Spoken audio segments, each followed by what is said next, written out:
Ever since I was a young kid, I wanted to talk to successful people and entrepreneurs and learn from them. Fast forward to today, I'm fortunate enough to be surrounded by a ton of successful self-made entrepreneurs who are achieving amazing accomplishments. This is a show where I sit down with them, I chat with them about business, all the ups, all the downs. Welcome to the Tom Wang Show. What's up, guys? Welcome to another episode of the Tom Wang Show. Today we have Ronnie. What's up, man? What's up, dude? Not much. How are you? Pretty good. How's the sun? Loving the sunshine in Vancouver, British Columbia today. Awesome. 14 degrees and it's warm as hell. 40 Fahrenheit. Yeah. So I'm really excited for today's podcast because Ronnie was introduced by Tony, who was on the previous episode or one of the previous episodes of the Tom Wang Show. Tony, co-founder of Hsbc, very well-established brand. And then one day Tony's like, yo, you got to interview my boy Ronnie. Put us into a group chat and we started talking about, hey, when we can make this happen. Ronnie's like, I'm on a tight schedule. I got to fly back to Bali. I got to fly back to Bangkok. Got all these things to do. So I was like, all right, man, let's do this because I want to learn a little bit about your story. So Ronnie, for those that don't know who you are, if you can give us a quick overview of, who you are, where you came from, what you're currently doing, and then we can dive from the beginning. Definitely. So my name is Ronnie Teja. I'm an immigrant to Canada. We immigrated here in 2006, 2007. Currently, I run a portfolio of websites. So I run about a total portfolio about 15 to 20 websites, where we sell in about 55 different countries globally. So our market is anywhere in the world where we see a positive return on ad spend, where we can scale as much as possible. Have an exec team of about 6 people. Most of these businesses are not actually Vancouver focused. So all of the stuff that we have is all focused outside of Canada. So we are in different niches: watches, dog food, software, servers, a bunch of different technical products. And my first business that I actually started out was with a software business, which grew to the watch business. And then from there on, we started buying other businesses and scaling them. Interesting. Cool. I love that. So let's kind of go back to the beginning. You were born in India. I was born in India, yes. And you came to Canada in 2006. I came to Canada when I was 21 years old, yes. Oh, wow. Okay. Yeah. So quite late. Why did you, was it for school or what was it for? Well, my parents won the golden ticket, right? So my mom was a chief applicant as she'd applied for immigration here, and then we came down as a family. Got it. So in 2006. Got it. Back then I was living in London. Had just completed my master's in economics at London School of Economics and landed here. And on the 14th of May and the 15th of May, I got a job selling door-to-door radio at an Indian radio station. Wow. But here's the thing, though. It's like door-to-door jobs are literally the best jobs you can get at the very beginning. Guaranteed. Your skin will become so thick. Yeah. So I used to do cold calling. I used to call 100 people a day selling yellow pages. Oh, wow. Okay. So we both know. But then people are like, whoa, that job sucks. I'm like, it does, but I know there's one job that's even worse, which is door-to-door selling. So how long did you do that for? Well, first of all, it was door-to-door selling, and second of all, it's like the Russell Peters joke. It's like going to the Indian community and selling. So the Indians don't want to give you a deal, and you right. So it's kind of difficult, but I would say that it is. One of coming from where I was, I think it was pretty humbling experience in the sense that I didn't have a car. I was doing door-to-door sales. I would get up in the morning, go from New Westminster, take the bus to Surrey, take the bus to Vancouver. So I closed about $500,000 in sales in my first year, but just taking public transit. So which is quite interesting. Like you said, of course, there's a lot of ups and downs with that job because sometimes people are just culturally too afraid to give you a direct answer like no or something else like that. Whereas maybe on the phone it's easier to say that, but in person, of course, it's a bit harder to say no or whatever it is. So learning the value of follow-ups, learning the values of growing a super thick skin, like you just mentioned, is that's what the job definitely taught me. And that of course has transitioned into my entrepreneurial life at the end of the day, right? It's absolutely, 100%. I have never taken no for an answer. 100%. Yeah. Absolutely. So how long did you do that job for? About 2 years. Oh wow, 2 years of door knocking. Yeah. Damn. Yeah, needed something to pay the mortgage and the bills, man. Had to help the parents out, right? 2 years. I thought it was just like a summer thing. Where like, wow, 2 years. That's pretty impressive. It's my full-time job, man. So what happened after? So you did that for 2 years. Well, I was going to university full time as well as upgrading my credits because somehow, because of the, in Canada, they don't recognize these credits from abroad. I mean, back then it was, different time as well. So, so I was going to university full time, working full time. So I did both these things. And then after that, I got a lucky break by getting a job at Hsbc, which is actually in the same building that we are sitting in right now. Yep, it is. Yeah. You're saying it brought back a lot of not so great memories as you were going up the elevator. It's a large organization, right? It has its bureaucracy and it has its problems, but definitely working at a bank and working at a company that is as large as HSBC taught me the values that, it made me determined not to work as much for anybody else, right? Because to plan a campaign, like I was telling earlier, like to plan a campaign that happened in July, we had to start planning the campaign in February. And then it had to go through like 6 levels or 7 levels of approvals. And I said, you know what, if it were my company, I think I would be approving these campaigns within 24 hours, not even 24 hours, in 2 hours. And that's what we do today. So if you have something, for example, last year when Toronto won the championship, right? We had a campaign out and about, approved, ready to go, hit the emails within about 30 minutes. Wow. What was the product you were selling? The products that we were selling were watches. So we gave our whole email chain, Canadian customers, 15% off, on the website. And we got like $4,000 in sales. Wow. Just from one email. So Right. we emulated that. We knew it was working for one business and we emulated it on the 15 other different websites that we had. And that actually worked out for us. Got it. Long run, yeah. So how long were you at HSBC for? I was at HSBC for about a year and a half. A year. What were you doing at HSBC? I was the digital marketing manager for Canada. So my focus was, A, I'm working in digital marketing. B, my focus is Canada. And C, it's focusing on the retail website. So HSBC has the business one and the retail side. So retail would be like focusing on like mortgages, credit cards, driving customers. But our focus was mainly premier customers. So very rich Chinese people coming to Canada. So anybody who had a bank balance of $100,000 plus. Oh, wow. Yeah. So I'm curious, like, did you have digital marketing experience before getting a job at HSBC? No, I didn't. I taught myself. You taught yourself? Yeah. Okay. So but why did they hire you, though? They're like, you were knocking on doors. Well, the thing was, we had a test, and then I made the argument that, and for them, it was something very new. So I, knock on wood, got lucky there. So they said, it's a $50,000 job. We're not going to find anybody else to do it. This guy looks a little older, but he's still got some experience in all these places. And yeah, of course, that helped out. And of course, having studied in London and doing the masters and having a background in economics definitely helped. Right. But they didn't know much about the job. Right. The job of digital marketing in 2008 back in 2008. was still evolving. So yeah, it was quite interesting in that sense. Right. So so now you're at HSBC. You learned, hey, if I ever have my own business, I never want my business to be run like this. You were there for a year and a half. Yeah. You gained some knowledge. Definitely. You learned stuff that you should do and shouldn't do. So talk to us about, I guess this is 2010 now. Yeah. So this is 2010. So what happened after? Left. I actually got laid off from HSBC, which was good for me because I got like 2 months off and I got a nice severance package, which was great. Finished that, went to Best Buy, and Best Buy is where I got my teeth broken into with proper retail. Like, how does retail move? And Best Buy is like a great organization to go work for a couple of years for that reason. So I was the digital media buyer / marketing manager at Best Buy.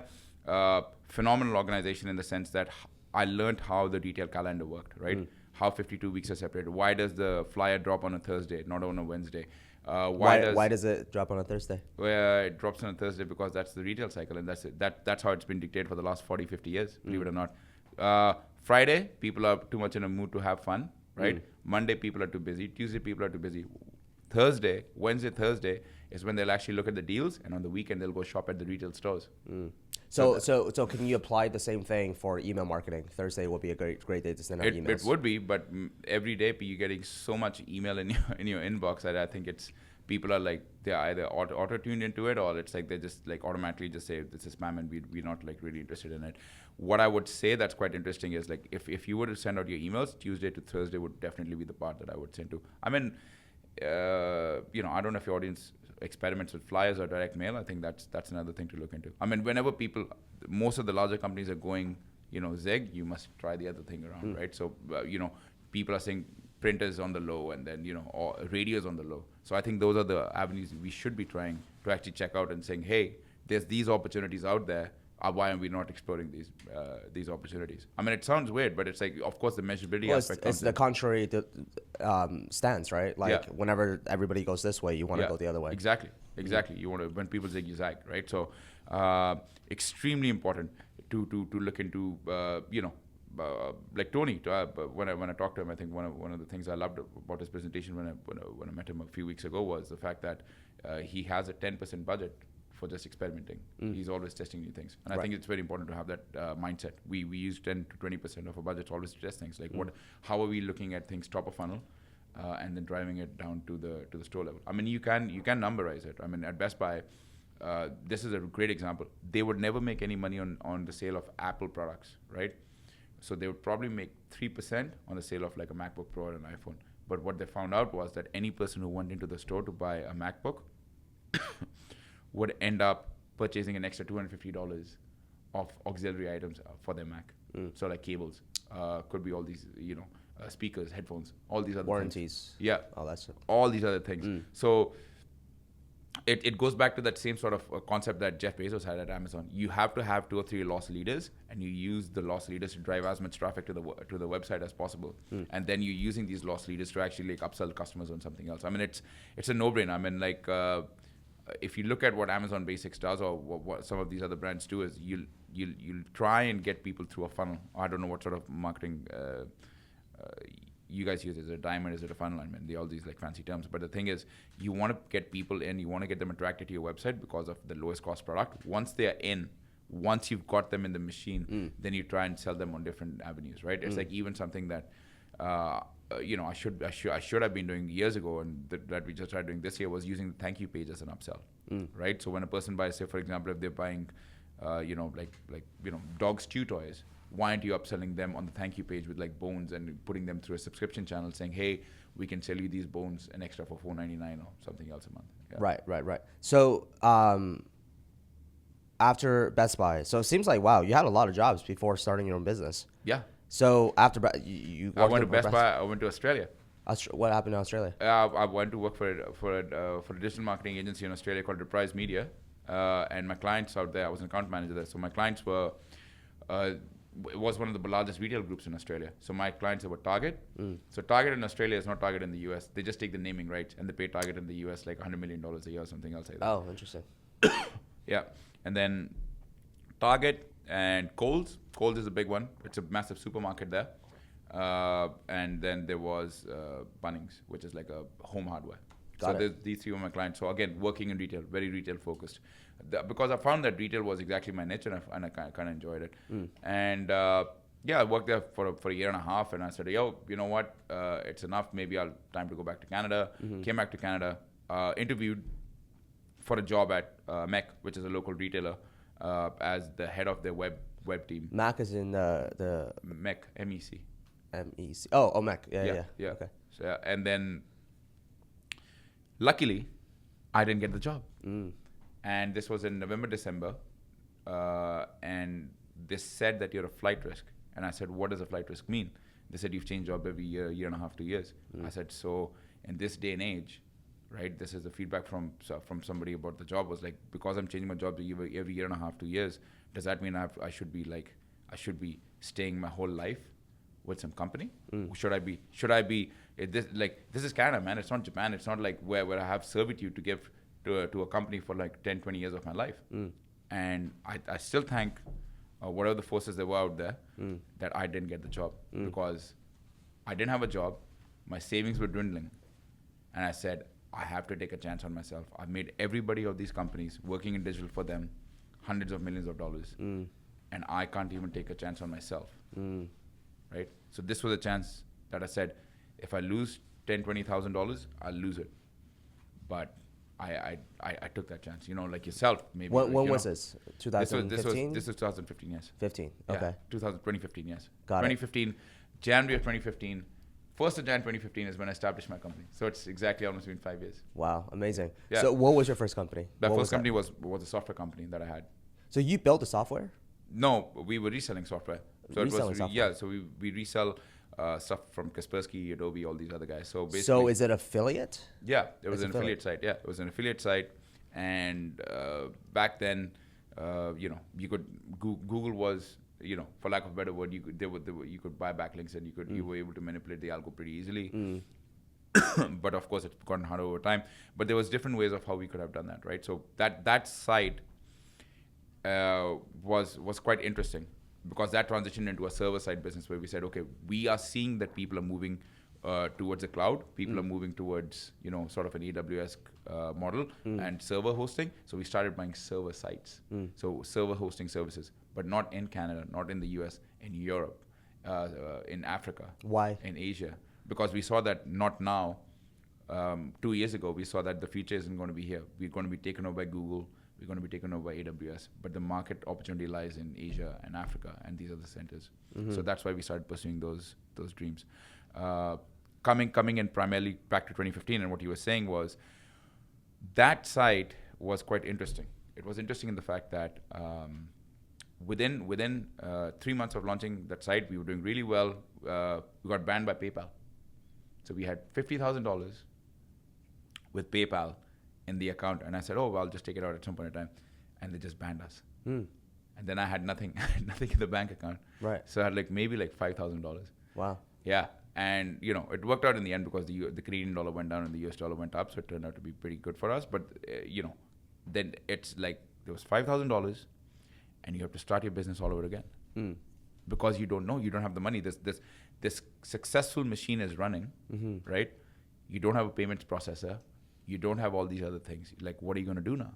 So luckily back then I knew somebody at Stripe, and we were able to get a Stripe account, and thank God for Stripe, because I can't speak more greatly about them in any interview because of the way they've helped our business out from 5 years ago.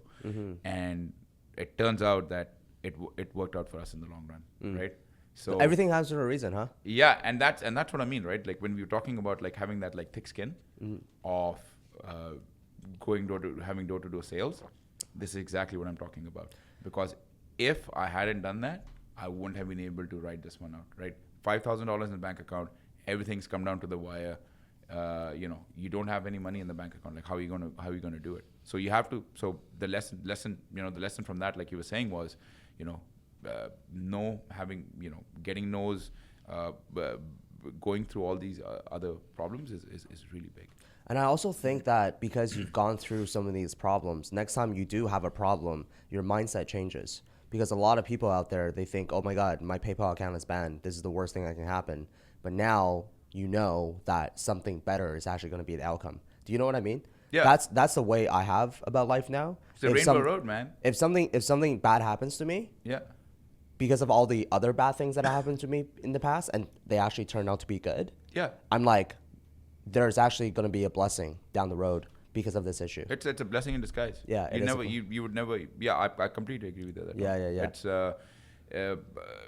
it depends on your mindset, and an entrepreneur's mindset, I'm sure you'd agree, is not negative. It's always that there's a solution. There's a solution. There's a solution. There's over the horizon. The sun will always rise. So don't worry about it. Yeah, absolutely. So I'm curious, why did you start an affiliate site? There were probably so many other type of businesses you could have jumped into. Why did you choose the path of selling software specifically? Because somebody had told me, and I'd read somewhere online that it was pretty. How to make money online fast and easy. Yeah, exactly. It was basically affiliate marketing. Affiliate marketing. It was basically I had a couple of guys who were new in Victoria back then, who actually worked in affiliate marketing. And these guys actually knew to an extent that they said, okay, these are the niches that are selling well. And back then, antivirus was not as well controlled on Google and all that stuff. And so we were able to sell stuff we were able to do affiliate drive traffic for all these extensions. So I don't know. So how much will they pay you per sign up? Per sign up, it was $30-40. Okay. So we were able to, and the thing was, my background was in paid marketing. So and none of the competition was doing as much paid marketing as us. So I just that's why I said the machine was running, and all we had to do was just put money onto Google, put money into Bing, and then it was just basically cash out from there. So it was just an accelerated sign up. And back then affiliates would only focus only on organic traffic. They'd be like, oh no, we don't want to spend on search or paid or Facebook, anything else. So it was actually working in our benefit that the other people they were hesitant to do so. Right. Yeah. So you got it started with being affiliate for. By the way, for the listeners out there who doesn't know what affiliate marketing is, because some people are like, hey, my first time hearing the term. Basically, you were selling someone else's service for a commission. That's it, right? Correct. But having said that, so you did the servers, you switch over to the cloud, you saw that happening, antivirus and stuff like that. So what happened after? What like you saw this is working? You're like, shit, like I can put in $1 and make back $3. Yeah. Were you like, what other products or niches I can get into and Exactly. let me scale this thing, or what? Well, exactly. I didn't see personally. I didn't see the value long term of being in affiliate marketing. Right. Because I was selling somebody else's product. Right. And no matter how much I tried to, how much I tried to say, look, or tell myself, look, this is a pretty lucrative thing to do. But long term, I'm still selling somebody else's product. There's no brand. There's no Equity. There's no equity. Yeah. Right. So if I were to do something maybe like 10 years from now, what is the value of my company? I have no value of my company. The value of the company is going to be the company who I'm selling for, right? So again, it's a sales position, right? But if I wanted to be my own boss, then I need to create my own product. I need to have that expertise. So we got into watches, and watches is quite interesting because in the sense that for watches, I sat down here with a couple of people in Vancouver, and we went through the whole process of designing a watch, ordering from a factory in China, going to Alibaba, sourcing all these guys. And it was different. It was my first time. It was quite an experience. And the reason why I say so, and I'm sure you went through the same thing, was because A, language barrier, B, I didn't know how the process worked. So 3 months in of the watch design, we had about $10,000-$15,000 down, and I'm like, holy hell, like what's going to happen here? I have no clue what to do, right? But then I found out, here's a funny story. There's a massive watch fair in Hong Kong. So instead of spending $10,000-$15,000 here and working with a designer, working with sourcing, getting molds made with different Chinese factories, it's cheaper for me to fly from Vancouver to Hong Kong, right? Before all these issues, and it would cost. The return flight was $1,400, which is cheaper than flying from here to Toronto, I think. And the world's largest watch and clock fair is there. So you literally go meet all the suppliers in one day, right? Did that in one day. 2 days later, went to all the factories in Shenzhen, checked them out. Negotiated a credit deal with one of the guys, had a designer who did threw in for free, and actually got everything, the whole process, the whole manufacturing, the whole branding, all that stuff. I mean, I had a branding idea, but they basically executed it for me, and all that stuff was done in about a week. Wow. Versus spending 3 months. Wow. So much cheaper too. Yeah, and the cost was my total cost, including everything, was probably about like before signing the deal with the factory was about $4,000. The travel, the stay, the food, everything. So it was $15,000 over 3 months versus $4,000 in a week. Wow. Sounds steep, but and I'm sure you'd agree with this, is that entrepreneurs, you need time and scale. Those are the two things you need. So if you see something's going to work, then you need to scale it up immediately. Like you can't wait. Yeah. So you got this watch design, you went to China, you got a credit line from this manufacturer, and you started a watch company. Yeah. Essentially. Yeah. Talk to us, is that your baby? Is that your, because I know you said you have 15 businesses right now? Yeah. Which is crazy. So my watch business is brand. I thought I had a lot, but obviously this is like 4 or 5 times more than I have. But anyway, what were you? My watch brand is called Branzio, branzio.com. How do you spell that? Branzio. Okay. Branzio. So Branzio is the name of the watch. The way I named it was because I read somewhere if you name your watch an Italian sounding name, it sounds pretty good. True story, not gonna lie. Yeah. And then basically. So what does it mean in Italian? Yeah. What does that word mean in Italian? Nothing. It's just like somebody's last name. True story. Okay. Not even want to lie here, man. It's like it is what it is. But the second close second was Kalipski. So I don't know which one you would choose. I think one sounded better than the other. Yeah. There was a lot more you could do with a B than a K on the design side. Fair enough. Yeah, okay. But this watch is an interesting thing because I think a few months into designing this watch, when we were in Vancouver, I forgot to tell you about this. There was a Kickstarter project from a guy in Vancouver who we had never met, I don't know who he is still, who had the same watch face as us, same design as us, same everything as us. And we said, holy hell, this is crazy. Right. So we had to go back and redesign the watches from scratch again. Oh, wow. This was like, it's like one of those things where you didn't expect it. So there's another thing where adversity hit us and we said, well, look, there's no need to freak out. There's no need to do anything. All you need to do is just go back to the drawing board and then restart the thing.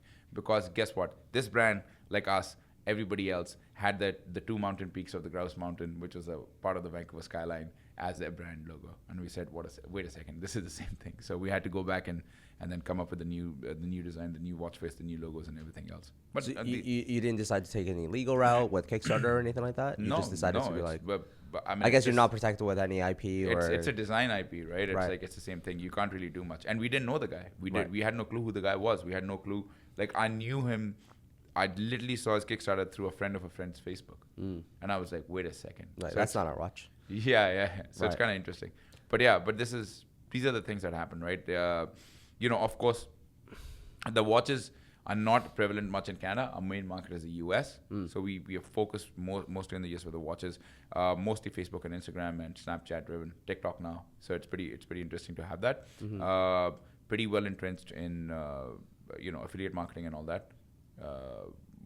Influencer marketing, we still are trying to break that nut basically with because we have the bigger guys out there. Like Movement, for example, is a big competitor of us. So on the quadrant of where we would fall in terms of the whole, the watch faction, we would probably be closer to a Kimono, which is like $100 sub $100 watch versus like a Movement, because Movement's $150 to $200 So watch. yours sells for 100 It's and... $100. $100. Yeah, Okay. it's $100.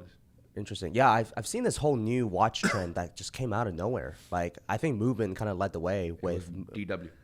Oh, yeah, that's right. DW. That's right. That's in 2011. That's a brand that started in 2011. They That's do right. about 250 to $300 million in sales a year. Dude, okay, let's talk about that for a second. Yeah. This company is absolutely fucking bonkers, okay? They Yeah. get that watch for how much you think? Based on your experience in Yeah, China, it's a how much pretty- do you think that costs? That fucking costs in probably China? like $7 watch.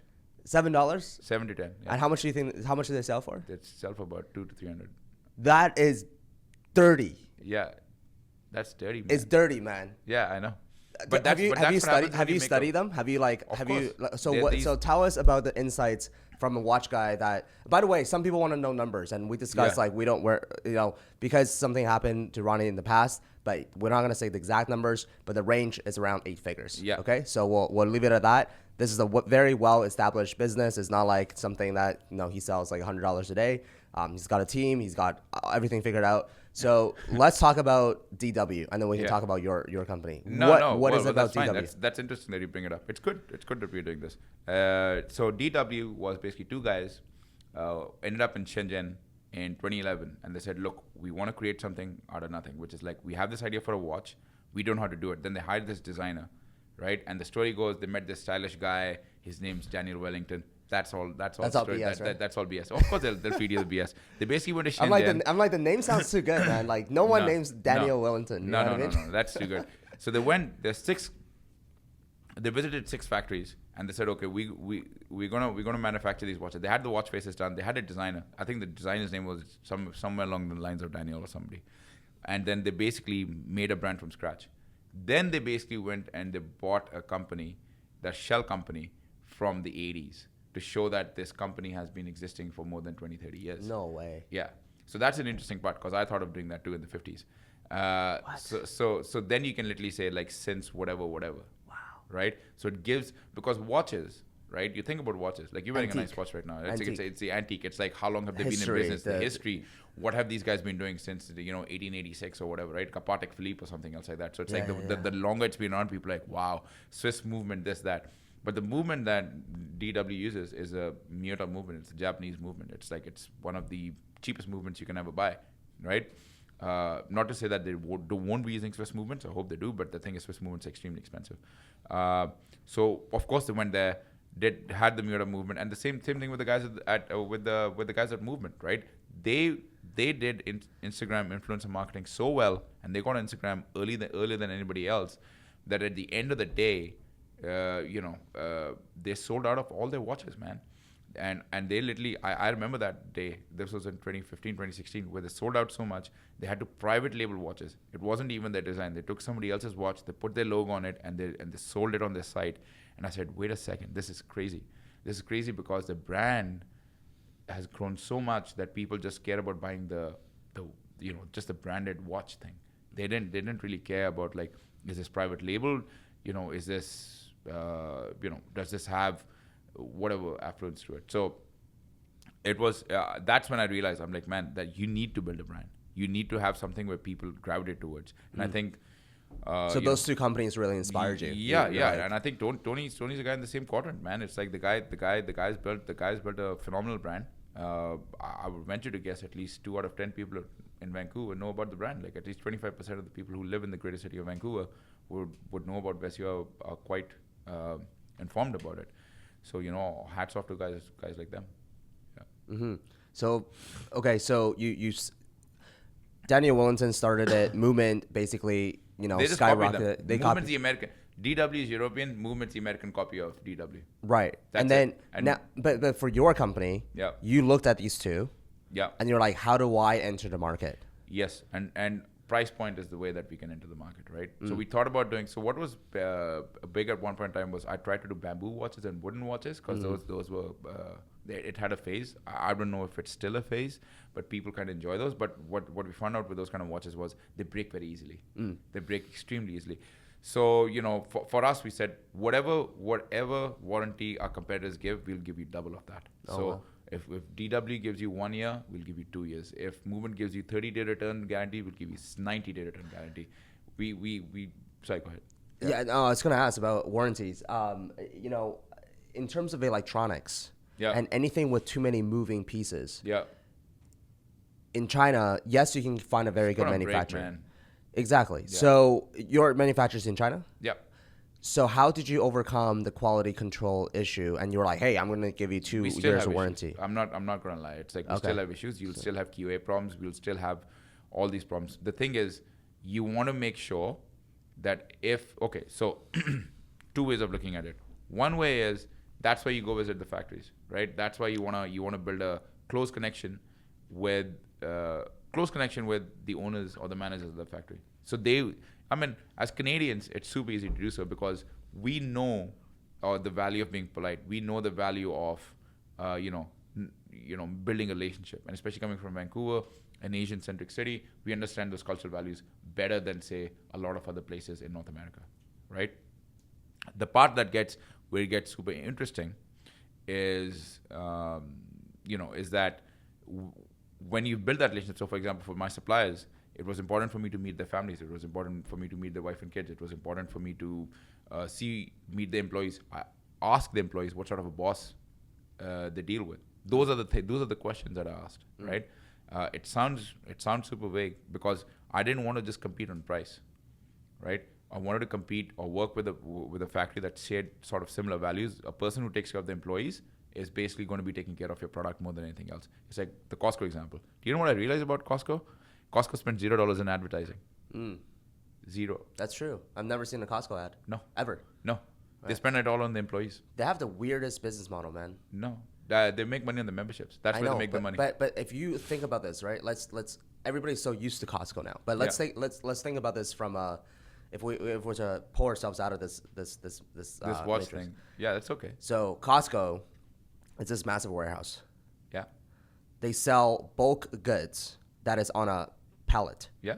They don't have merchandising display. They here's a freaking pallet, here's the products. Yeah. We just literally got it off the truck. Yeah. Oh, and by the way, if you want to come in and shop, you have to pay $100 a month, $100 a year, whatever it might be. Yeah. If you just think about that, that sounds so absurd, doesn't it? I mean, if you go to it's like come to this massive warehouse, buy whatever you want straight out of a truck, but you have to pay us membership. But it's the lowest price guarantee. Yeah, you have to think about it. I've never. Yeah, I mean, absolutely, it is 100% lowest price. But the thing is, I think people want the lowest price so that they you know what I mean? People go out of the way to get the lowest price. Exactly. But then I throw away half of the stuff that I buy from Costco. It's true, but it's also the experience that you get at Costco. Right. When have you seen an unhappy employee at Costco? Right. Like, compare experience from Costco. I don't know where you shop. You seem like a Whole Foods guy, but yeah, no, I don't do Whole Foods is known as a whole paycheck. Yeah, thank you. Yeah. But you go to even I'll say this: go to a Costco, and then go to a Walmart, and then go to a Whole Foods, and then compare the employee the employee, Happiness or happiness whatever. and Yeah. Satisfaction. Yeah, Yeah. exactly. And go talk to an employee there, see how they behave. Yeah. I'll tell you this: the people at Costco, they get paid $20 an hour plus, Yeah. 22 I think in Canada. They get full health and dental. They get they don't need to wear a uniform, anything else like that. They're extremely happy, and they're the biggest brand ambassadors for Costco. So the guy who founded Costco, his mentality was pay your employees as much as you can because they will in turn take care of that. So that's what is a sort of mentality that I took back to the watch factory. A person who can't take of their own employees and is always trying to cut costs, right? Is going to cut costs on your product. That's right. That's right. That's the mentality that I have. That's right. So can you give us a little bit about so how many years have you been running this watch business for? It's been about 3 to 4 years now. 3 to 4 years. Yeah, I mean 3 years. Honestly, 3 years we went after it quite seriously. The first year was honestly, like I said, 3 months wasted here, 2 months wasted there. It wasn't really the ideal way to go. Yeah. Right. And that's growing still. That's still running. That's still growing. I mean, the problem is there's a lot of players in the market, right? So it's like every day, our focus is to switch from being conversion marketers to brand marketers. That's where we are. We want to be focused on driving traffic, but we also want to be very conscious about what is the brand and what is the image that we're actually creating. That's the most important part, I believe, for where we want to be. So talk to us a little bit about that, because at the beginning, conversion basically just means like you were focused on making money, right? You were focused on just lowest price, lowest cost goods. Yeah, everything. Just sell as much as possible. Let's make money. Blah blah blah. But now it's a transaction, right? Right. It's very transactional. That's the Asian way. It's the Asian mentality. Come through the door, pay up, get out of the door, right? There's none of this mentality where you're looking at it. I mean, there's none of that mentality where we're looking at it saying, I'm gonna say Asian, I mean Indian, more so than anything else. Just right. Yeah, sorry. The way that I look at it is, how long can these transactions last? Because people can, the lowest price is not going to create loyalty in the long run. Right. What you will have is people who are going to come in.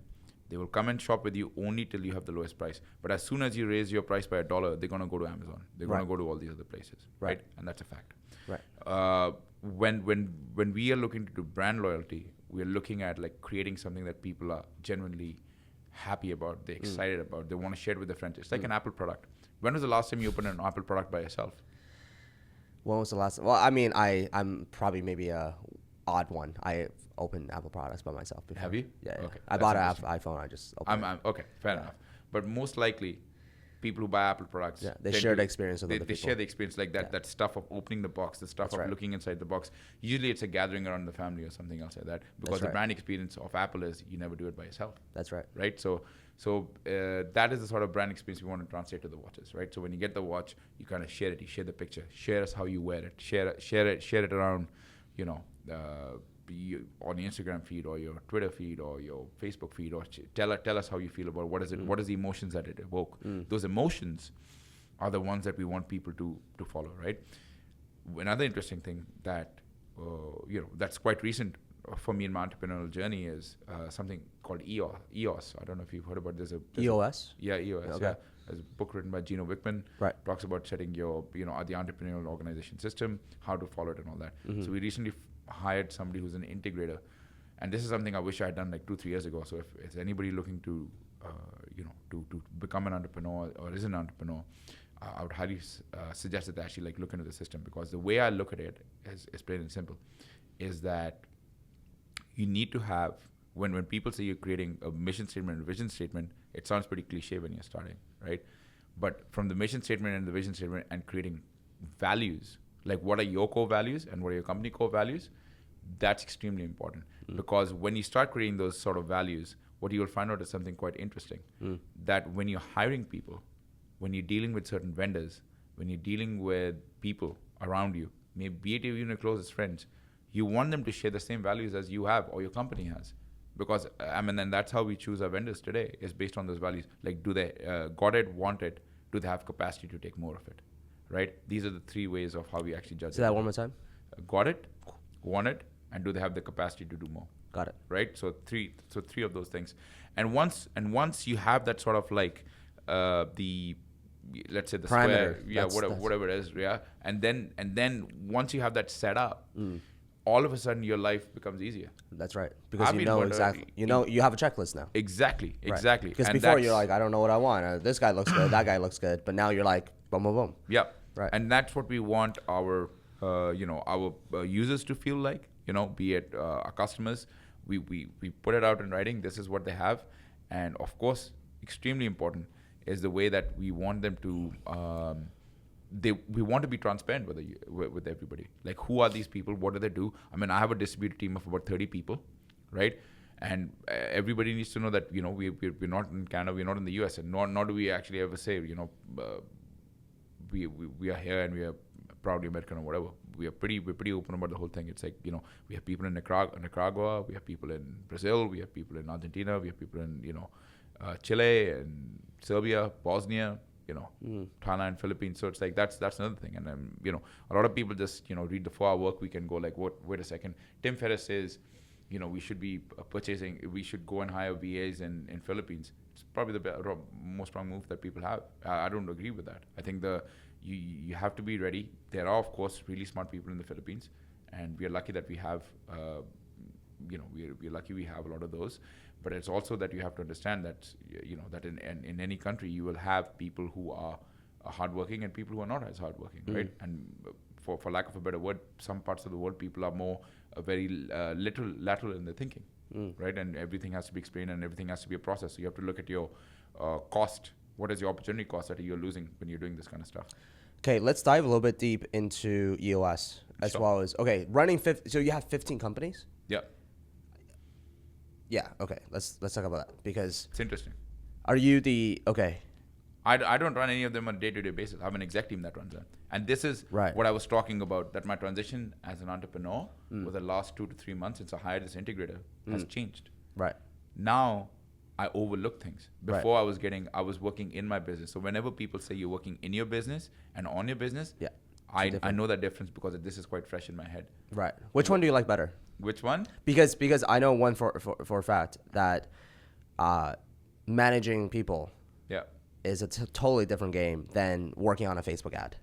Of course. So talk to us a little bit about that. Well, one's more functional, right? One's more functional and one's more like emotional and all that. So it's like, Yeah. yeah. So Totally. for me, I think my next growth was going to be more having a higher EQ than anything else. I can run Facebook ads all day, and I can run Google ads all day. That's my background. So that's easier for me to do. Right. But what's difficult is to handle people's emotions, handling these people's egos, and handling all these other things within the company. I mean, for lack of a better word, I mean, we had some company politics earlier this week, which was kind of interesting. So handling all that stuff, seeing through all these things, predicting the future, all that kind of stuff is kind of super interesting to me because I wouldn't have been able to do that at any point of time in my life. So if you have 15 companies, sorry, talk to us a little bit. So you have the watch company, you have the software. What other products do you sell? It's stuff like like I told you, like server space. Server space. Yeah. Basically, we have a SaaS product which is basically like in all these countries in Asia and Africa and everything else, where we are focused more on just website hosting. Yeah. It's a very sticky product. Yeah. People don't usually like to. We have a domain name registrar in Africa. Okay. So all these kind of things. Yeah. Okay, So, cool. So how many physical product businesses do you have other than the watch? About 2. What's the Yeah. other one? It's mostly like dog food. Dog food. Yeah. Oh, interesting. Okay. Yeah. So let me ask you this: how many team members do you have right now across all 15? Yeah, so we have about 24. That's it. So Wow, very lean. And yeah, it's an extremely lean business. And the reason why we've kept it extremely lean is because most people who stay with us, they're fluid enough to actually transition between businesses. That's right. So the 24 people that you have, Yeah. they work on all 15 of your Yeah, businesses. exactly. So we'll have like 3 or 4 people working on one business and customer service. But sometimes, say for example, it's Carnival in Brazil, right? So this weekend is a long weekend for Brazilians. So right. wait a second. Is it a long weekend in the Philippines or Bosnia? Probably not. Can we get one team member from there to actually help out the team, that's working on the Brazilian business to actually transition between that? So what we want to be as a business is we want to be like extremely fluid. Right? So everybody who joins a company, be it a developer, be it a CFO, be it a COO, you actually go and work in customer service for the first 4 weeks. Wow. Everybody works in customer service. Wow. Yeah. That's incredible. Yeah. So they need to know the pain points from the get-go. Wow. If they don't understand a customer and if they think the job is too good for them, then they definitely don't fit into a company. Doesn't align with your values. No, it does not align with, because when I started my company, I did everything. I did the ads, I did the customer service, I did everything else like that. So I'm not saying they need to follow my path, but the thing is, once you start talking to your customers, you start getting real-time feedback from your customers about your product, about the issues that you're facing and everything else. Right. And that's one thing Jeff Bezos preaches all the time. He said, I'm not scared of anything. The only person I'm scared of are my customers. Yeah. Because that's ultimately all that matters. If you don't have customers for your business, you're bye-bye. Yeah. So if every one of your decision-making process can be surrounding how can I better improve my customer's experience, whatever that might be, then you're making the right decisions, in my opinion. So for example, like I teach the Amazon FBA course. Whenever I make a decision about whether it's a new module or a new product or whatever it might be, it's always one question. Will this decision, will this product, will this X help my students to make more money on Amazon? Exactly. Like, That's is it it. enhancing the customer experience? That's all I care about. If I can help them to make more money on Amazon, that's literally the only thing they care about. That's my North Star. So every single decision I try to make is around that. But having said all that, I want to ask you about hiring from different countries, because I hire from the Philippines. Yeah. I have this, I'm sure you've heard of it, onlinejobs.ph. Yeah. How do you hire in Brazil? How do you hire in other countries that you said? Is there a similar websites that you can go on? You can go on similar websites. Or use Upwork. LinkedIn's good. You can actually have a careers page on your website and run Facebook ads. Oh, okay. Yeah, but it actually works. We most of our guys, we actually run Facebook ads. We go to AngelList. For developers, we use AngelList. Okay. There's another one called JobRack EU, which is good for developers, for European developers. JobRack, yeah. .eu. Yeah. Okay. That's a big one. For developers. Yeah, for sure. And the thing is, like, we have people from South Africa, from Kenya, from Tanzania. We don't actually look at more likely we don't look at the ethnicity. We are not stick to the ethnicity or where they're coming from. We are more likely interested in where this person is going to grow in the company, right? So right now, one of our customer service agents, Salim basically lived in a slum till last year, right? But he had the drive to get out of his current economic situation. He's super motivated. Isn't that the same name from what's that movie? Salim? Oh, I don't know. You know that movie? Slumdog Millionaire. The guy named Salim. Yeah, he was in the slums. I didn't even know that. Yeah. Oh wow, I forgot about that. Yeah, but basically it's the same thing. Yeah. Right. Lived in but had the drive. He has the drive. But wait, how do you know he has the drive over? How do you interview these guys? We have HR, like the HR guy that we have right now, who we've hired. He exactly is. His niche is focusing on remote jobs and getting us the best remote talent possible. How did you hire the HR person? Actually, through some forums that I'm a part of. So It's called Dynamite Circle. Dynamite Circle is like this. It's like an online forum for people who, like myself, who live a very transient lifestyle. Right. Like, like a distributed team. So most of the people who are in this particular forum are most of them run distributed businesses. They basically have they're not the dropship lifestyle guys, but they're basically the guys who basically live in Bali. They live in like Europe. They live all around the world, like in these parts.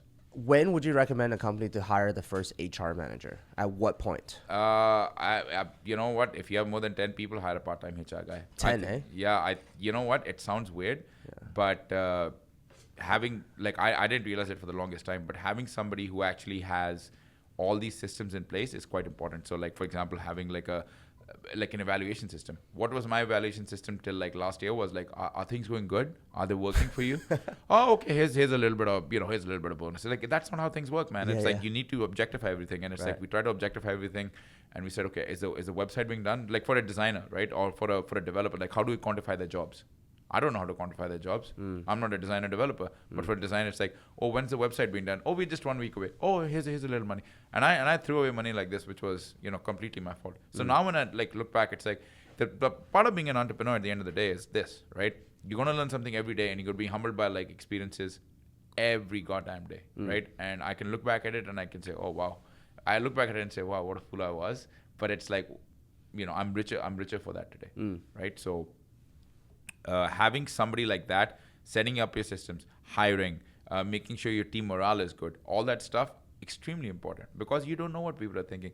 And one of the things that we started doing was actually getting everybody, if you want everybody to move under a single umbrella, like we do with all the values and everything else, then you need somebody in HR because they have to force these things. Right.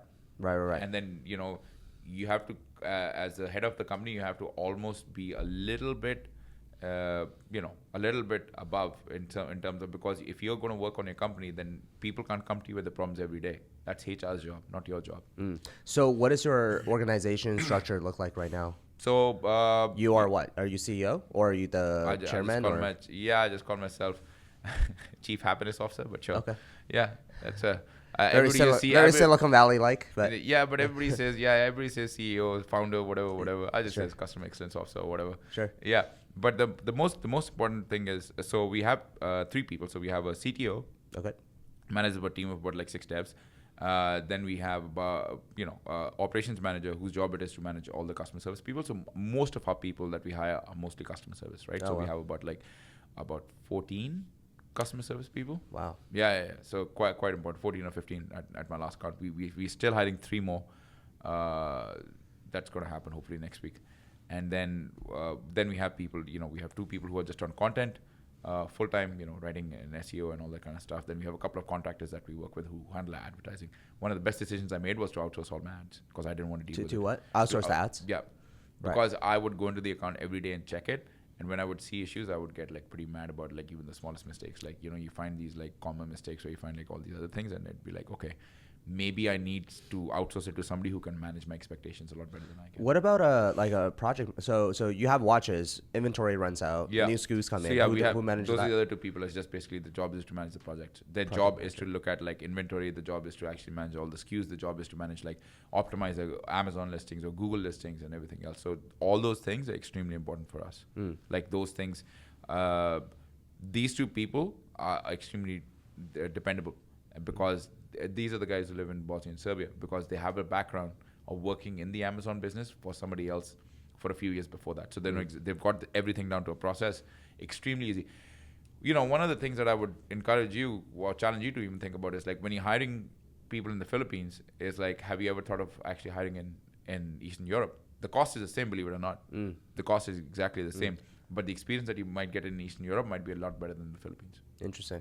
And where do you find these people in Eastern Europe? Well, you can go to JobRack. JobRack EU is a good one, but most likely where I found like the sweet spot in terms of how much I'm paying them, how much experience they have, and what they're going to bring to the company, I would say Bosnia, Serbia, Croatia.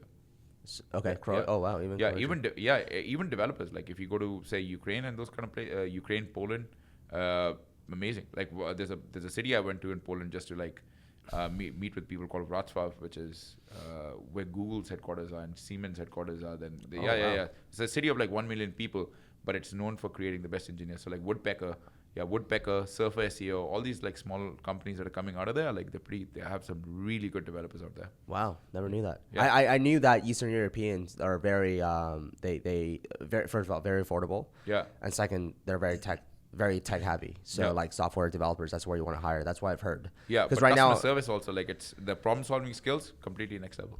Interesting. Yeah, I found Filipinos like based on my experience at least, they problem solving it's not the best. No, not the best. They follow instructions. They're like if you tell them what to do, they'll do it. Yeah. But if something happens, and of course, guys, like this is a generalization. Like if you're a Filipino, you're pissed off at me for listening to this. You're like, what the fuck? Like, this is obviously just based on my experience, right? Sorry, yeah. Yeah. So we're not, I'm not racist, okay?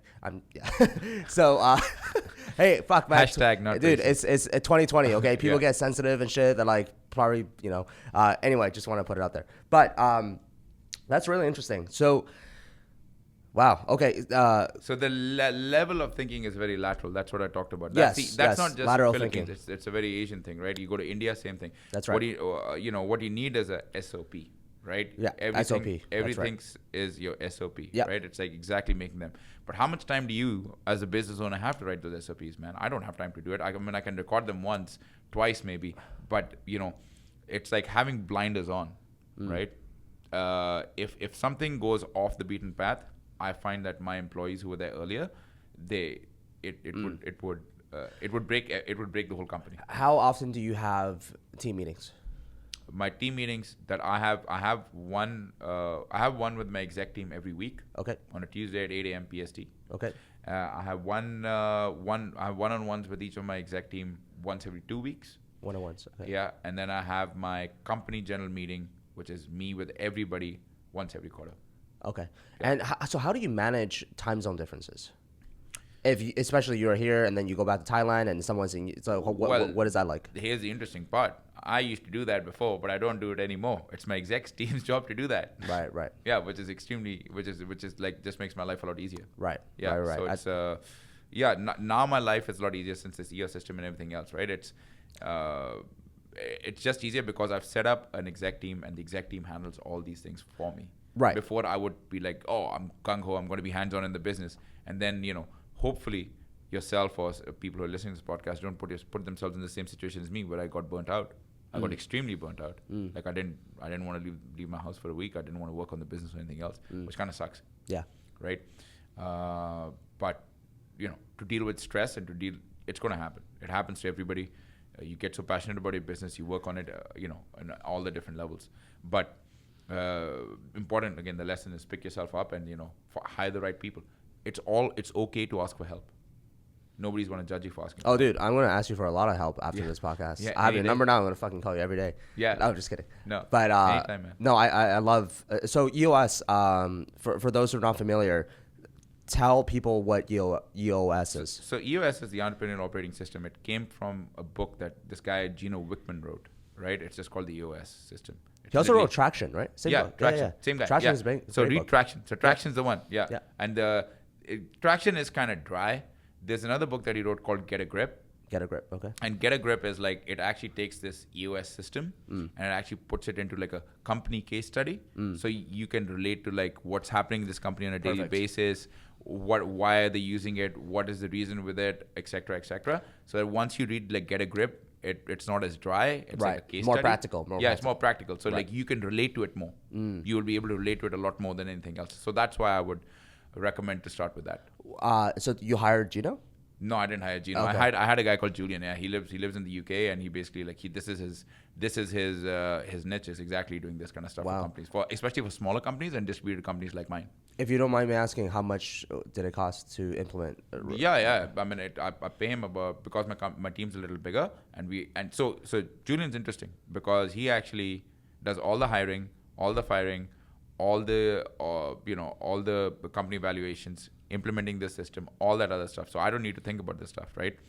So I'm paying him about $8,000 a month. Oh, it's per month. Yeah. It's not a one-time deal. He comes in. Yeah, he comes in, but for the first 3 months it's $24,000 for the first 3 months, and then it reduces to about, I don't know, like $5,000 a month or something. Yeah. Got it. Yeah, but it's interesting, right? But it's more front heavy, right? It's very front because heavy. He's got to understand everything in your organization. Exactly. And then he will come in and implement. Yeah, we cleaned house, man. Like when he came in, we cleaned house. Like that, all these things about distributing, because before all our employees and everything else was just based in the Philippines. And what happens with that is what it created was an us versus them mentality. Ronnie is Canadian. We are all Filipino. We have to stick together, right? So it's us versus them. Whereas when you start distributing your team a lot more, what you start finding out is you'll start finding like first of all, diamonds in the rough. Second of all, having a distributed team almost, especially like mine, it makes it almost a little bit, it makes it more leveled, it seems like. More leveled, yes, and less risky. Because if anybody ever decides to one fine day quit, and I don't know if your employees have done that, because Indians and Filipinos or wherever they are have this notorious habit of just not coming into work and say I quit. It's okay. They have this thing where like they would just stop showing up to work. Yeah. Somebody died. Yeah. I don't know how many times I've counted like how my employees, like brothers or sisters or mums, have died. Yeah. But then I see them on Facebook. Basically, they basically got drunk the night before and they didn't show up for work. Yeah. So, I've seen that before. I've heard about that before. What? Yeah. So that's this thing. So that's why like in Eastern Europe, I find that people come in, they have the work ethic is much stronger. Yeah, but it's not just. Look, you can't generalize, right? It's like I feel like I'm generalizing now, and it's it's based on your experience. It's based on my experience. Yeah, it's super interesting. So, if I can share a little bit about what I'm doing. Sure. So, I have my Amazon business going on right now. I have one brand, and then I have another Amazon business right now that's absolutely neglected because I just for whatever reason, it just neglected. Lots of potential to make that into a 7-figure business, but just sitting there basically not doing anything. And then I have my coaching business, which I teach other people how to sell on Amazon. And then I'm about to get online for my coaching business. So I have an online course that I partner up with someone who's going to basically take my course online and sell online. But he has a lot of experience promoting online courses. He has his own, and he does really, really well. So very hands-off for me from that perspective. Then what I want to get into is I want to get into the SaaS niche. So just because I live and breathe Amazon FBA, I know what different pain points are, and there's certain tools that... Review collection would be a big one, wouldn't it? The thing is, I know all the tools out there, most of the tools out there, and there's still a gap in the marketplace. There's still pain points that Amazon entrepreneur faces every day that cannot be solved with the current tools. So I see these places, and I've thought of a few SaaS products. So I'm doing a SaaS product right now. It's being developed. And on top of that, I want to get into essentially mini version of private equity, because I see a lot of very undervalued Amazon FBA businesses that are neglected. Like yours. Like mine, right? That I feel like if I build the right team, the right operators, go in, a house, torn it down, build it up back up, and then sell it for a higher multiple. And I think that's where the value is, right? If you create a let's say like a SEAL Team 6 or something else like that, but for Amazon FBA. Yeah, they just go pop, pop, pop, pop, pop. Exactly. Yeah. And you buy them, you build them, you scale them, and then you sell them, right? So as soon as they get terminal velocity, you just sell them. That's what a lot of people I know do, right? For Amazon FBA especially. Like they'll buy these businesses for $50,000-$60,000, get them to about like, let's say $130,000, $140,000 a year. Then you get actually Amazon businesses get a good multiple, 2.5 to 3x. Yeah. So you'll get like whatever of your net is. So have you bought businesses before? Yeah. So you have? Yeah. So other than like the watch and the software one, everything else was acquired. Wow. Yeah. Talk to us a little bit about that. Yeah. Well, shameless plug for my buddies at Empire Flippers. You use Empire Flippers? Yeah, I use Empire Flippers. Okay. Yeah, Justin and Joe, pretty nice guys. Okay. You can always say you heard them on the Tom Wang podcast from Ronnie. He's like great guys. Usually have like amazing deals. And the thing is also they have like really good deal flow.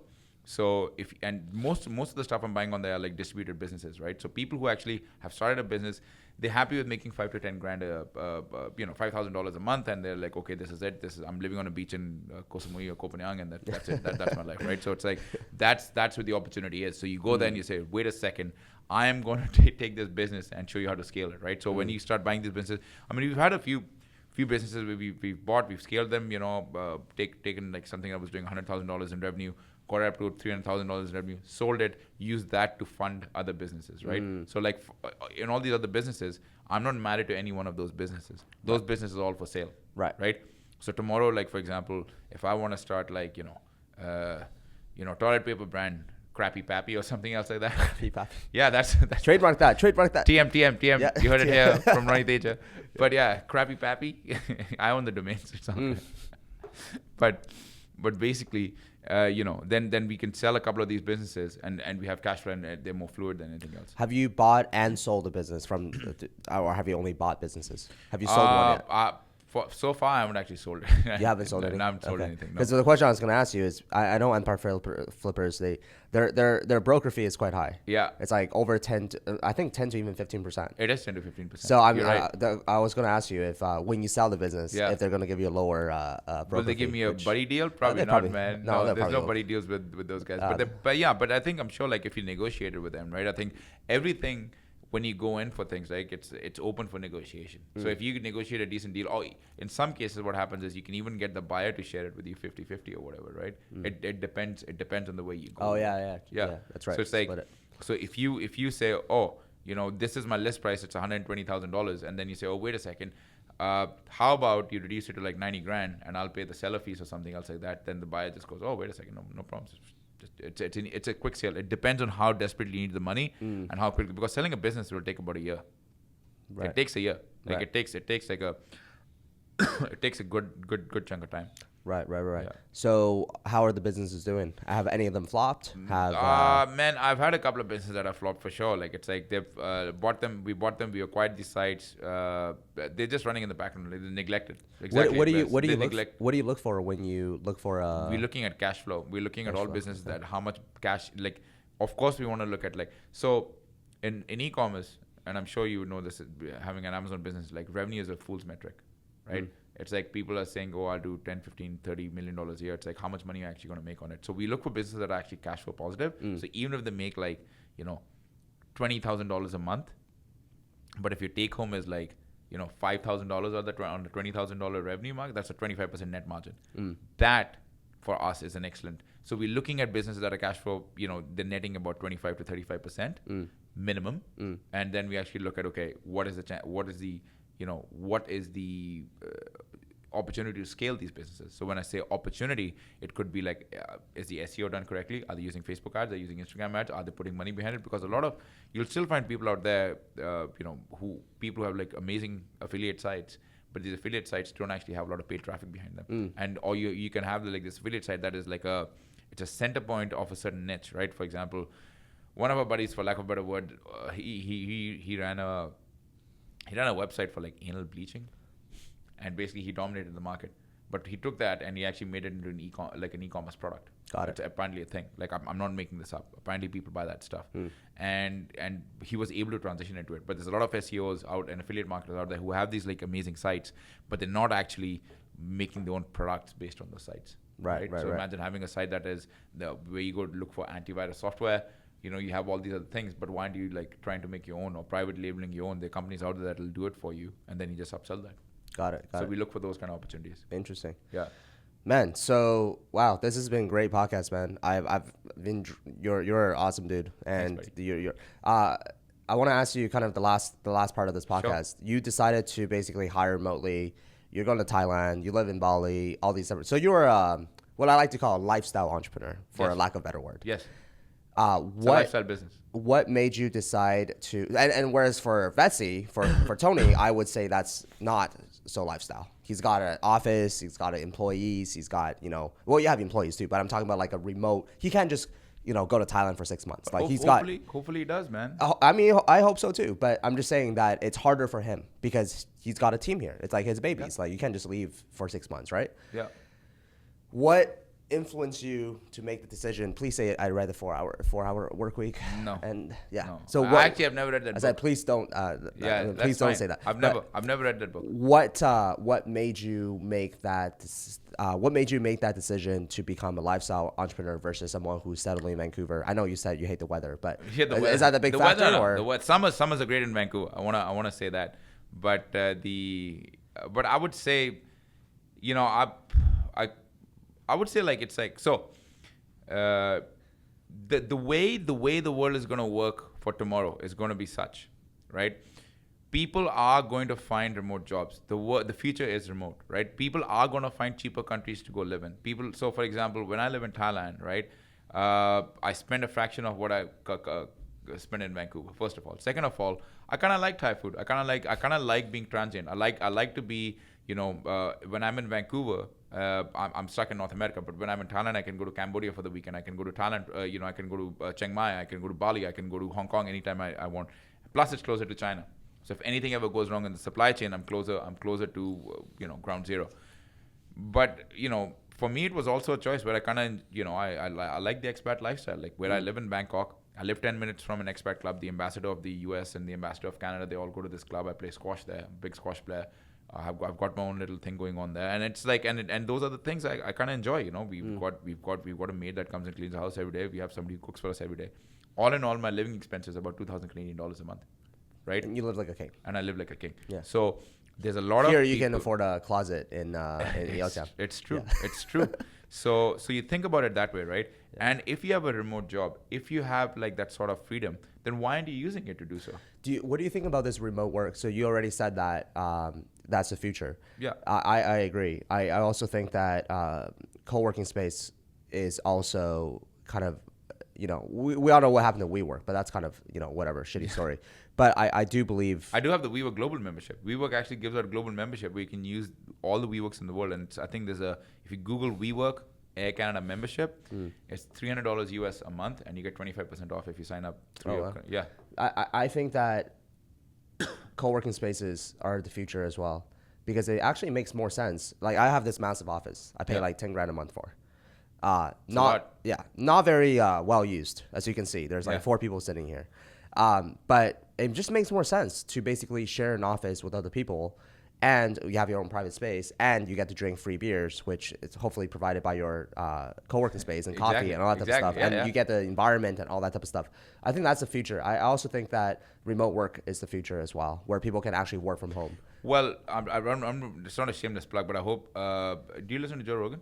Yeah, sometimes. So depending who's on. Joe Rogan has this guest called Naval Ravikant. Naval, listen to that episode. Yeah. Anybody who can listen to that episode should listen to that episode. Yeah. Where he talks about this as well. He's the founder of Crunchbase, pretty smart guy, early investor in Twitter and a bunch of other big Silicon Valley ventures. But exactly, he's talking about remote work as well. Everybody sees the future coming. A buddy of mine, Ilya here, he's an interesting guy. I should introduce you as well. Yeah. He runs a company called Van Hack. And all his developers. I've heard of Van Hack. Yeah. He's the guy who started Van Hack, and all his developers are completely remote. It's phenomenal. Like, it's like, if you have the opportunity to, you just came back from Thailand, from Koh Samui and Krabi, right? And you had 3.5 weeks off. But if you have an opportunity to go and like live in Krabi like for say 2 months, would you not do it? And if your team was like self-sustaining and self-running, it's interesting. I was actually getting homesick. I like Vancouver, so not the weather, but I like Vancouver. Oh, of course. I family, friends, everything is here. Yeah. Not so much family, but I don't know. I just love. I love the city, man. It's so clean. Yeah, of course. So clean. Well, yes, I will admit to that. Yeah. When I come back, I definitely am looking forward to seeing, and the Chinese food. 100%. And the Chinese food. Best dim sum I've and ever even had. the Thai food too, man. Oh yeah. The Thai food here is pretty good. I've never had good Thai food in Vancouver. I went to when I went to Thailand. I got first of all, I got food poisoning 2 times. The Bangkok, what they call the Bangkok belly, right? Yeah. So I got Delhi belly, Bangkok belly, yeah. Yeah, man. That was terrible. In Krabi, I was actually sick for the entire trip. Oh, I didn't really leave the hotel, to be honest with you. That's why you're like, oh, it's so beautiful. I'm like, yeah, I saw a little part of it. I went to the Phi Phi Islands. That was cool. But other than that, it was brutal, man. But I think it's because I lived in Canada for 18 years now, and the food here is so freaking clean. The water here tastes like it is, man. The water here is like so pure. That's and then the Indian in me, right? And then your body is all like, gets weak and stuff. And the second you get a little bit of shit in your food, your body just shuts down, right? Because I was born and raised in China. Yeah. Yeah, I grew up in China, right? Yeah. So that's super interesting. For the first 10 years, I lived in China. Yeah. So I grew up, and China, India, kind of the same thing back then, right? Very similar. And people cut corners where they can make money. Yeah, and I mean, you eat the food, the water, whatever, right? So your body was immune to everything. But now I feel like I'm too pure. My body is too pure, So the second I get anything on me, I'm like, my body is like, oh, man. Do you know what I do in India? I go and eat street food the first day I get there. I know I'm going to get sick, so might as well just get it over with. Oh, interesting. That's interesting. Yeah. Then your body remembers that you grew up in this country. What is? Yeah. It's like, hey, I'm back in my home roots. Yeah. What is your business structure like? Is it all Canadian corps? Yeah. It's a Canadian corporation. We have a US corporation that a Canadian corporation owns, and then everything is owned by a Hong Kong corporation from there. Interesting. Talk to me about that. Well, what's the deal with that? We just wanted to make sure that the way our business is structured is that we've got our pies, and we just want to mitigate any risk, right? Okay. And what I realized over the years of doing business is just all the Asian money should go to a Hong Kong corp, for which we declare in Canada. Everything that goes to the Canadian corp is anything in North America is owned by a North American corporation, and everything else outside of North America goes to Hong Kong, because Hong Kong is a pretty safe country for tax residency. So I'm not a tax resident of Hong Kong, I'm a tax resident of Canada, but just because we want to have that flexibility of being banking and for our suppliers in China, for example, we pay them through the Hong Kong corporation. It's just easier to do. You pay them renminbi, or you pay them US? Renminbi, yeah. Okay, so you get better rates as well. Always, yeah. Right. So we found that was an optimization we did. We found that we saved about $30,000 a year if we would actually, so quite a lot of money. That's the reason the Hong Kong corp exists. Wait. So if you make money, you said you make money I mean, you make money all over the world. Yeah. But if you make money in North America, that money comes into Canada and everywhere else in the world, Europe, Africa, whatever. It goes to Hong Kong. Yeah. But how do you? Because that we use as more of an operating expense account, right? So it's like the profit first book. It's like basically we have different accounts. We use different accounts for. Got it. One is just profit. So remember this. Got it. Profit first. Always the entrepreneur always gets paid first. Nobody else gets paid first. Right. I made that mistake a long time ago. What other? I mean, it seems like you read a lot of these what I call entrepreneur Bibles, right? Yeah. They're literally the books that you must read as an entrepreneur. So you got Profit First. Yeah. You got EOS, Get a Grip, as well as Traction. What other books that you feel like change your life? 4 Hours Work Week? Or? You love that book. I'll send you a list. You can upload it to your podcast. I've got a list of about 35 books. Oh wow. Yeah. Okay. Yeah, so, I'd love to read that. Yeah. I'll send you my whole list. I just finished the book by it's called Ride of a Lifetime. Ride of a Lifetime. Have you heard of it? No. Who's that? It's the I forgot his name. He's the CEO of Walt Disney. Oh, yeah. Bob Iger. Bob Iger. Yeah, that's right. Yeah. Robert Iger. Yeah. Bob Iger. Do you have it? On Audible. Oh. I don't have the physical copy. No, man. Yeah, I'm an Audible guy. So. Yeah. Oh no, I started reading physical books again. Okay. And literally all I've been doing over the last few months is just amassing a bunch of books. Awesome. Yeah, it's just like it helps me get away from it. I don't know if you've had this issue too. Like we're too addicted to our phones, man. But it's like even right now when I'm having this podcast, I haven't checked my phone and I'm like, wow, I need to check my phone. But the thing is, when you check your digital well-being app and you say, okay, how much time are you actually like focused on that? I found out about 5 hours of my day is on my phone. 5 to 6 hours. That's crazy, man. Right? It's like, wow. Well, that's like the amount of productivity you've lost, like checking your phone. That's nuts. I don't have Instagram. I have WhatsApp probably, and then I have Gmail. But still, with all this, I still like spend so much time. Wow. Yeah, it's kind of funny. So what I found out was in the morning, if I wake up, if I have a coffee, and if I read for like 30 minutes, it's like meditation. It actually focuses my prefrontal core, my lobe on something that's interesting. And as a result, my the focus that I have can actually grow. What do you have any sort of? I know you said you used to play squash. Yeah. You read. Is there any other habits that you do? No, man, I'm boring. Otherwise, I just work. I'll work. I'll play squash and I'll read. Those are the three vices I have. I don't.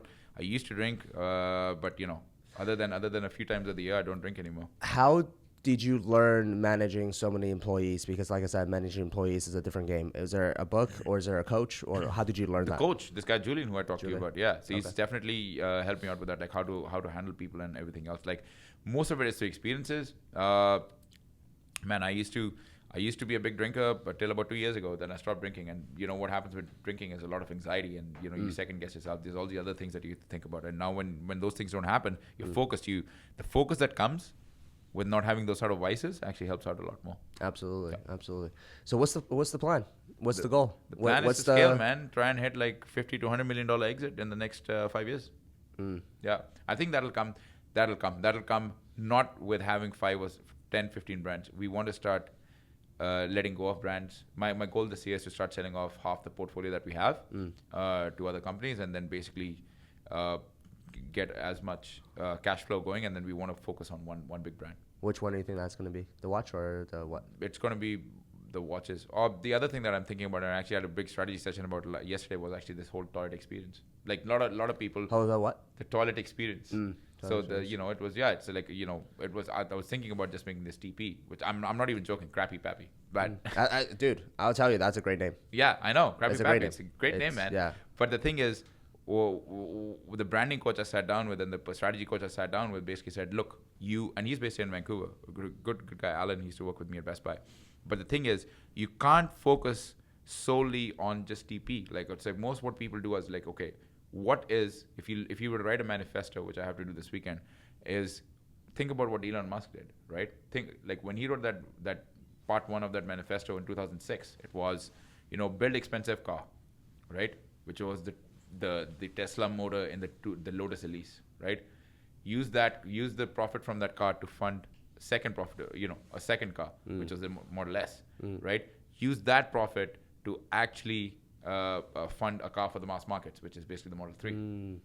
So what I need to do is I need to sit down and I need to create a manifesto similar to this, which is basically to say, is it just the toilet paper? Toilet paper is mass market, but what about porta potties, man? Have you ever looked at how we live in a first world country, disgusting, and how disgusting they smell? I don't look forward to going to music festivals because of how disgusting these porta potties are. No one likes ever going to a porta potty. When you flush toilet paper, but everybody has to poop. Exactly.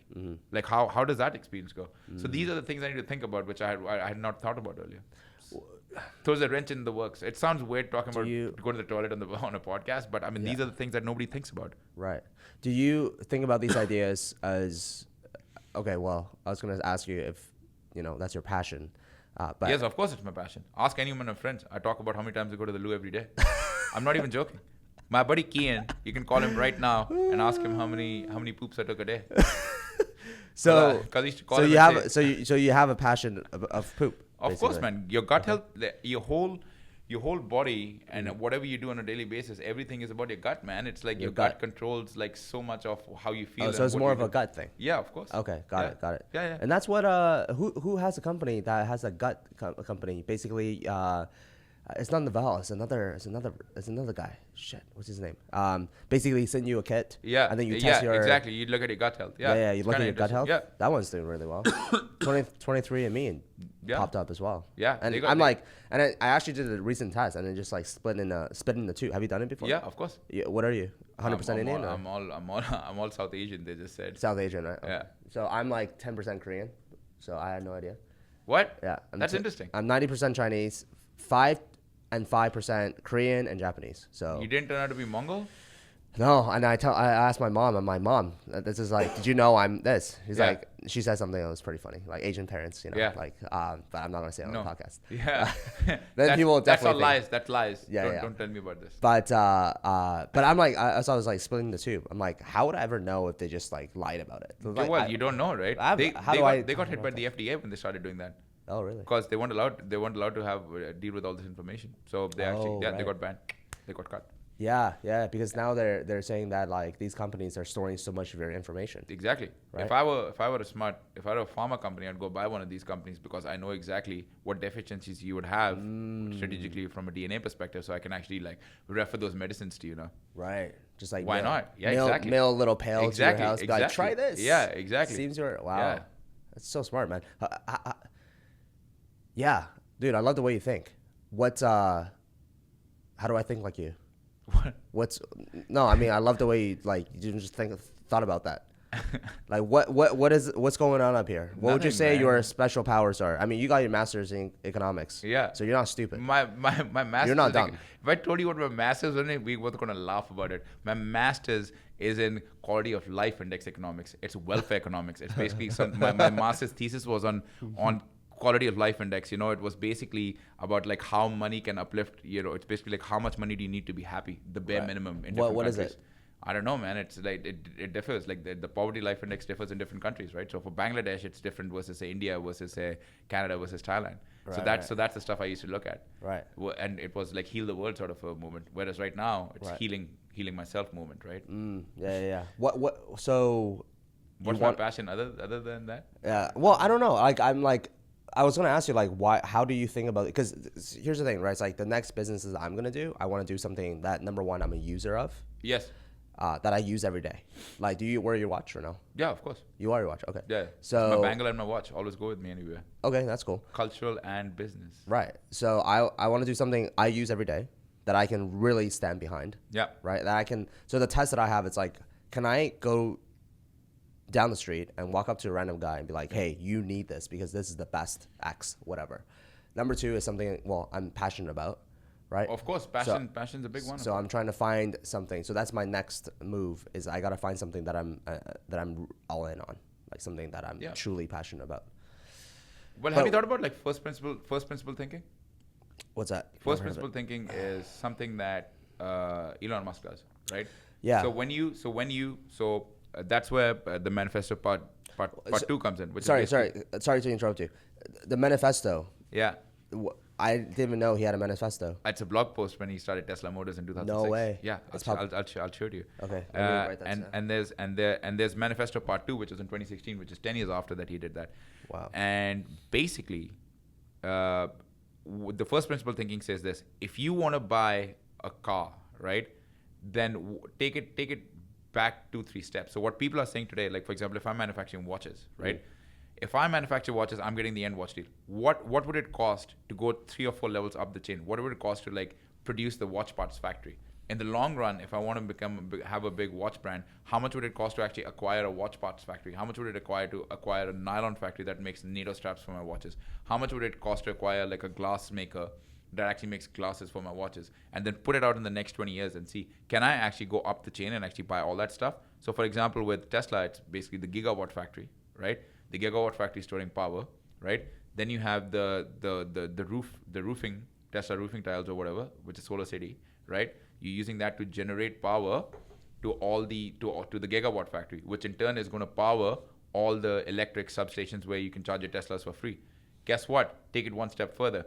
Your Tesla is going to make money. Is going to make money for you when you're sleeping because you can. It's autonomous driving. So even when you're sleeping, it can actually be used as Uber or some car sharing service. So this is like first principle where you're actually looking at. You're not looking at just like, oh, I want to get into watches and what exactly it is, but I'm looking at like 6-7 steps above the chain. Like, what if things go well? So, for example, for toilet paper, we want to have sustainable toilet paper. Where does sustainable toilet paper come from? Bamboo. Bamboo, renewable grass takes 6 years to grow. Can we actually buy our own bamboo forest? Can we actually buy our own development? Can we buy our own factory or have a small mill that actually produces bamboo toilet paper and paper towels that we can then sell to customers down the line? Like, what is the cost of that? So we have to think about it like 6 levels up. So right. Just go. Okay, keep going deeper. Yeah, keep going deeper, man. Wow, and that's called first principles thinking. Yeah. Is there a book on that, or is that just a blog article, or whatever? Yeah, just blog articles. Yeah. Wow, I didn't know he had a manifesto. That's crazy. Yeah. That must be really cool to read. Yeah. Who, other than you brought up Elon Musk, you brought up Jeff Bezos, are those people that you look up to? Who I actually or. No, I actually don't like Bezos, believe it or not. Oh, I'm not a Bezos boy. Okay, but Elon for sure. I think he's well. The thing is that I think if you read his autobiography, he said something very interesting. It's like most people today, entrepreneurs today, are more busy chasing the cash than actually solving the problems of humanity, which kind of resonated with me a lot. It's so true. It is. So really then, yeah, but like what, man? I'm an ad man. My background's in advertising, right? So, but most of my guys that I used to love were David Ogilvy, Bill Bernbach, Raymond Rubicam.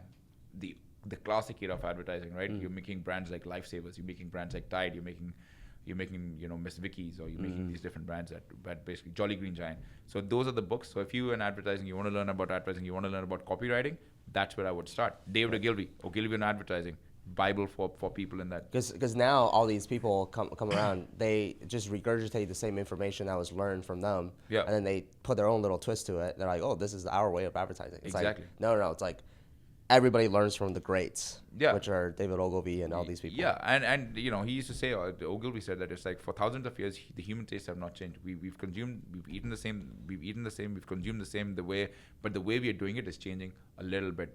Like even with social media and stuff, right? It's completely different because the bird brain comes into action, right? But before that, I mean, I don't know, man. What did we do? We read a lot more. And now you just have to flip it around. Like, stop using your phone and try and read a lot more. Your habits will be your habits no matter what. It's like that cultivation of your routine when you're an entrepreneur. Like one of the things that I think is super important is to have a routine. Yeah. Right? If you have dreams to start a business, to run a business, I think having that focus and having a routinized thing is extremely important because that actually tells you where you have to be at what point in time. Absolutely. Less thinking. Yeah, and what motivates you, man? Like what keeps you going? I mean, it seems like you want to do all these things. There must be a driver. The driver is to succeed as an immigrant, dude. It is. It's like being a first generation immigrant in Canada. This country is. But you already succeeded, though. I don't think so. Well, I mean, you're doing pretty well. If I start seeing my toilet paper in all the toilets of Canada, then I'd consider myself super successful. Interesting. Right? None of that single ply stuff. When you go to a mall, to a toilet. Like that experience is so naked, man. Like those doors. Like it's all right, man. In China, yeah, dude, you're squatting. Yeah, I know. It's a squatty. Yeah, but like the doors in the malls, right? It's like it feels like a naked experience. Like you can't really, it's kind of weird. Like I don't know. I prefer it's not comforting. You want to get in and get out. Yeah, exactly. It's a private moment, right? But it's a meditative moment almost. No, but you know what the problem is, man. You know what the problem with your business model is? Yeah. is that people are gonna enjoy too much, and they're gonna spend 20 minutes freaking. And there's gonna be a lineup out of the That's malls great. to watch them. So be it, man. And someone in the back really has to go, and you can't go. Sponsored by Crappy Pappy, man. Enjoy, You know, enjoy and it. you're gonna be in the back of the line, dude. Guys, I know this is meditative and everything, but I gotta go. And Yeah. people are on their phone. They're like taking a bath. They're like taking a nap in the washroom. Instagrammable bathrooms, you know. What can I say? Yeah. Well, that's hot actually. I Like know. Instagrammable bathrooms. Man, Yes. that's the thing. Cool, man. Well, look, is there anything that you want to say that you haven't gotten a chance? No. Am I a pretty good interview? Or? Yeah, you're an amazing interviewer. I enjoyed this. This place is not the dungeon like I thought it was. It's Yeah. just basically it's on a Joe Rogan, watch out, man. I'm coming. Yeah, exactly. You're a great interviewer for sure. Excellent. Thank you. I just wanted to confirm. Yeah. Double plug for Tom. Mr. Yes, Tom Wang. yes. Make sure you subscribe to the podcast, guys. Dude, Ronnie, my Thanks, man. buddy. All right. Well, that was. If you listen to the end of that episode, I need to know what you thought of that, because I absolutely enjoyed this episode.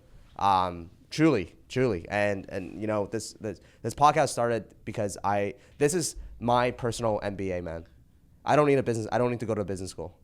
This is my business school. Yeah, it's awesome. Interviewing entrepreneurs who came from absolutely nothing, who immigrated from India to Canada, who sold shit door to door to Indians, who are probably the hardest people to sell shit to.